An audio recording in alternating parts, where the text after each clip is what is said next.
Please subscribe.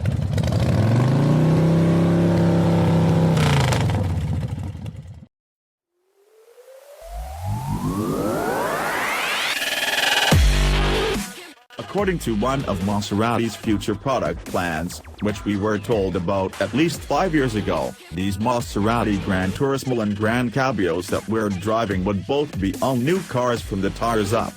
But they're not, they're mild facelifts. This, however, is no bad thing. For starters, under the bonnet there's the same 4.7-liter V8 fitted to the car that's been in production since 2007. It's naturally aspirated and old-fashioned in absolutely the right sort of way. The engine is built by Ferrari and is based on the motor used in the 360 Modena, which in turn was a development of the F355 engine. That carbon dates the power plant back to 1994. The last GranTurismos and Cabrios 4.2-liter engine has been dropped simply because hardly anybody bought it.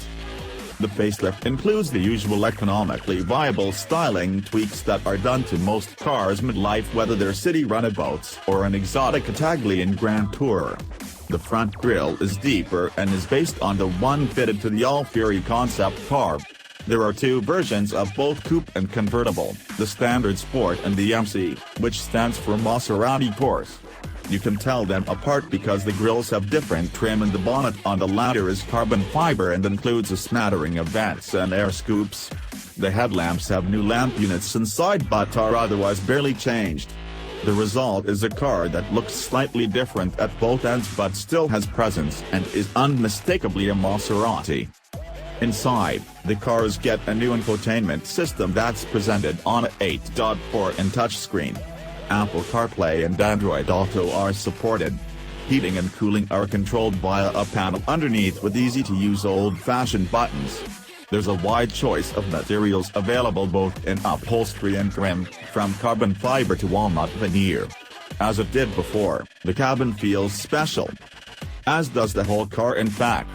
The engine is lovely, one of the few non-turbocharged engines left and is a throwback to days when even a big displacement engine had to be revved to extract its full performance. A 6-speed to-torque converter gearbox in a world in which 8 and 9 ratios are the norm, sounds as though it belongs with overdrive and pre-selector gearboxes, but it works well enough. Kickdown is usually enough to put the engine back into its power band coming out of a corner, but you can use the always active paddles if you fancy it. It's a big car and weighs in at a hefty 1,883 kilograms. The ride could be less jittery even on the normal setting. Sport doesn't make it a lot worse, but it's no worse than most rivals.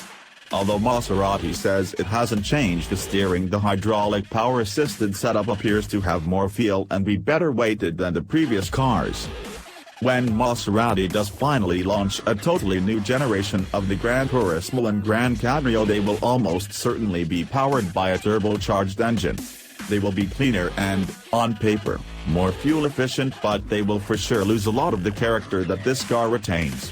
Neither the open or closed cars feel antiquated next to their rivals, just different. Different in a very appealing way. Maserati has sold 37,000 GranTurismos and Gran Cabrios since 2007, which by the company's standard is a big number, but it still means that you don't see one on every street corner. The challenge the Modenese company has is to make the new car as full of spirit and character as this one.